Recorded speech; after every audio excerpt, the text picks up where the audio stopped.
Hey guys, welcome back to A Vintage Halloween. And since it is October, I'll be sharing more ghost stories here with you today. A couple of these I have shared on Instagram before. I shared them last year, so if you've heard them before, bear with me. But if you have not, welcome to more ghost stories. And these all happen to my relatives. And Toby's making squeaks. If you hear him squeaking, that's him. We're also having a thunderstorm outside, so you might hear some thunder. I recorded the last couple of videos all in the same go, so it's the same day, and it's all thundering and spooky in October outside. So the first story happened to my grandmother, and she had like 6 siblings. Like they had like a huge family. They're all Pennsylvania Dutch, like German, like way back. They came back. I think they came to America in the 1600s. Like they're all like German, like hardcore. So when she was a little girl, she, I guess they lived in like a big house together, and like she would like share, I don't know if she shared a room with her siblings or whatnot, but she told me the story that there was this kid who was like in town and he was up to no good, and he was like sort of a bully. He would like get in trouble and like all these things, and he was just sort of a kid you didn't want to deal with. Well, we'll call him Bob because I don't know his name. I don't remember. My grandmother passed away when I was 11, so I didn't have a lot of adult. What are you doing? He's making squeaks. I didn't have a lot of adult time with her, and I heard the story when I was like a small child. So anyway, my grandmother said that one night she was sleeping in her room, and that Bob came in the room, and he was pacing at the foot of her bed, and he had a little jar, and he was mixing something in the jar and like walking back and forth at the foot of her bed. And like all of a sudden, like he was mixing it, walking back and forth, and all she could see in the darkness was just like the silhouette. But she assumed that it was him. I guess it was like the same like build, height that kid was or what at the time. And so he was walking back and forth at the foot of the bed, and then he pulled out this needle, and he was stirring it in the in like the pot of whatever was in it, and then he pulled the needle out, lifted up her covers, and stabbed her in the toe.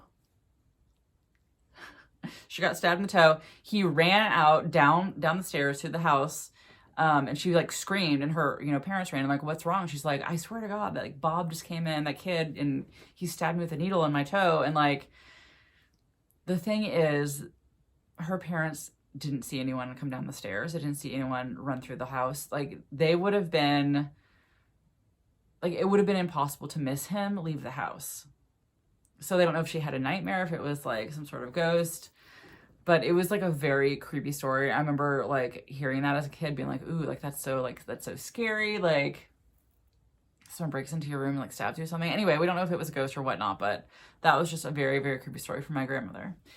Anyway, so on the same side of my family, this is still my dad's side of the family. My great-grandfather, this is my grandmother's father, who came upstairs to check on her. His name is Gerard Bumbaugh. And so Gerard had, I think he had 2 or 3 brothers, and he had a younger sister named Marguerite, and they called her Deet for short. So Deet was her nickname, and she was the youngest of the siblings. So this is maybe early 1900s when this happened.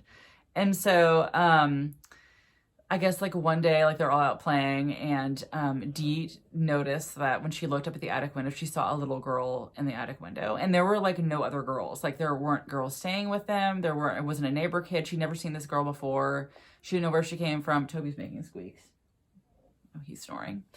She'd never seen this girl before, so she didn't know what was going on. And then she would look away and look back, and it would be gone. So she thought, oh, maybe it's my imagination. Like, and I think she was a young child, like maybe around like 6 or so, like I'm guessing.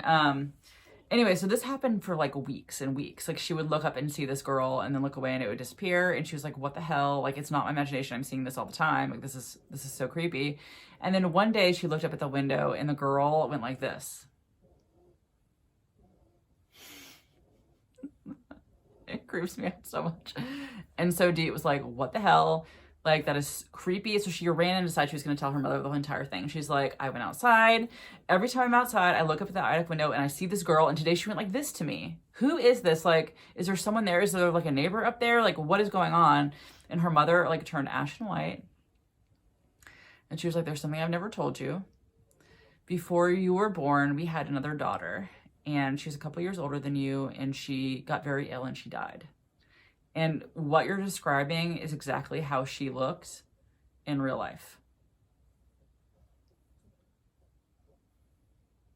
And the creepiest part is that this girl looked like she was a couple years older than Deet. And so the ghost had aged as if she would have been alive still. So like the girl that she saw was around 8 years old or something, a couple years older than her. So she had aged as she would have if she was still alive. I don't know if Deet ever saw her again. That's where the story ends in the family. I don't know what else happened with that, but it was just so creepy. Anyway, so one of my like relatives, like one of my cousins is like a big like family history genealogy buff. So she decided to research it. And there was, this is true, another daughter who died, who was a couple years older than Marguerite. Toby's snoring. He's so horrified. Yeah. So that is just creepy as heck. That was just so creepy. Like that, it's a no for me, dog. Like it's creepy, like ghost children, just like so creepy. So my last family story happened to my Aunt Lolly. And she's the one who came to visit me for my art show. And it's my dad's aunt. So it's my grandmother's with the needle story. It's her sister, her youngest sister. So Lolly was like super into like the Ouija board. I think this was like the 70s, maybe the 80s. It was like a really long time ago. So she was like super into this, into the Ouija board. Like her oldest brother had died in like a freak accident. I guess like he was, like he used to make model airplanes or something like that. And he like somehow got asphyxiated on the fumes and they found him. Like it was like a horrible tragedy. Like there was no foul play. Like it was an accident. But so she decided she was going to try to communicate with her brother, and she was getting like all these like, you know, messages. And like finally he's like, I want you to write letters to like churches and like all this crazy stuff. And so she was like, oh, it's my brother. Like, and she like would the board would dictate these letters and she would like write them down. And so my uncle, her husband, came in one night and was like, what is this garbage? And he was like looking at it. He's like, this is not your brother. I don't know who you think this is, but it is not your brother. Like it's not what you think it is. Like, this is not right. We need to end this. So that was sort of like the come to moment for my aunt. She's like, oh my gosh, like, you're right. Like, I don't know what creepiness is going on here. And so they decided to burn the Ouija board. And so Lolly said when they put the Ouija board in the fire, it let out a human scream as it burned. Toby's snoring. But that is just like horrifying. I don't know if it's like the right idea to burn a Ouija board. I don't know anything about that, but that's what they did to like handle the situation. I guess they never had anything like happen since. They also burned all the letters that were transcribed to her through the Ouija board. But yeah, so her daughter Linda corroborated the story because like they told it, like Lolly told the story while we were talking about the incident at the Galvez Hotel. Like we were just sharing ghost stories, and she said that like her mom, like that story was true. Like her mom, that did happen to Lolly, and that Linda and her other sister Lori were also really into the Ouija board, and they would like one time they really wanted to like play with it, and they had to like, I guess they were like adults, like young adults. They like broke into the house just to play with it. Like they were all like fixated on the Ouija board.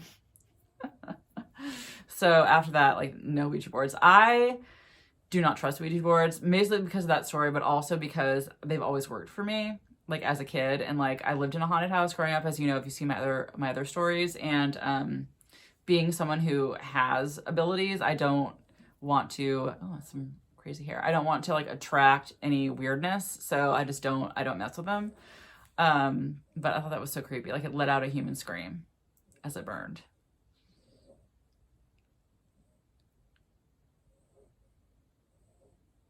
Yes. So those are the ghost stories that happened to family members. I'm trying to think of other family members that have experienced things. I know my cousin Sierra's experienced like a lot of things. I don't remember specifically anything that she shared that she experienced. I think one was like seeing like sort of a spectral cat, like that would just levitate in her room. Like every night she would wake up in the middle of the night and this glowing cat would just be staring at her, like levitating in the middle of the room.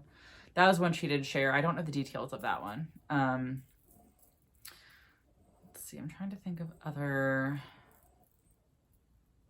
things. I think that's it for family stories, but if I think of more, you know, I'll be sharing it on here. But yeah, I thought it'd be creepy, creepiness for October. Let me know if y'all's family have experienced like things like that, like one side of your family or whatnot have experienced like creepy things like that. But yeah.